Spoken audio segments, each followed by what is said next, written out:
if the head of the Kremlin, Vladimir Putin, does not like that the Ukrainians are defending themselves, then he can just get the hell out of Ukraine. This is how the White House National Security Communications Advisor John Kirby responded to the events in the Kursk region.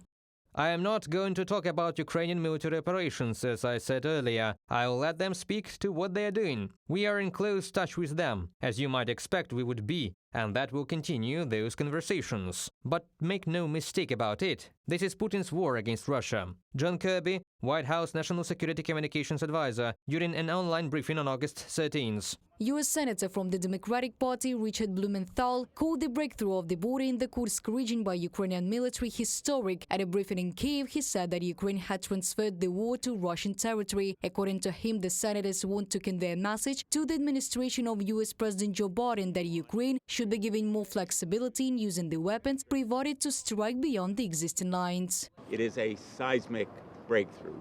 Good news, big news, promising even more potential breakthroughs. All Danish government parties have expressed support for Ukraine's offensive operations in the Kursk region. Liberal Party spokesperson Mikhailo Stryp expressed respect for the attacks. He considers it totally okay that Ukraine crossed the Russian border.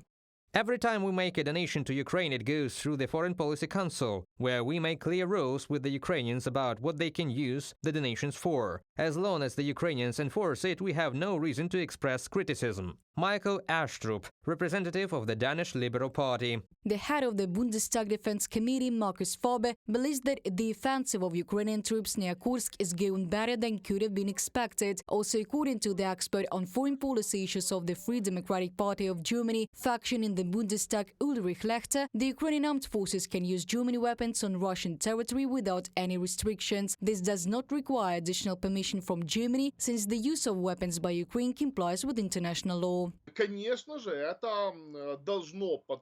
Of course, this should push our partners at this moment to the key issue for us, political permission to use long-range weapons at their full range, deep into the Russian Federation against military targets, and a preventive measure against aircraft that are carriers of missiles and glide bombs. This is not just a special operation, this is an opportunity to protect our peaceful cities. Meanwhile, the British government has not yet allowed Ukraine to use long-range Storm Shadow missiles in the Kursk region. These missiles are suitable for hitting railway junctions and key roads leading to Kursk. They can also target airfields located within a radius of 160 kilometers. Experts know that by allowing the usage of Storm Shadow on Russian territory, London would show its determination to support Ukraine. Reported by Diana Kolesnik, Yulia Bilio, ATV News.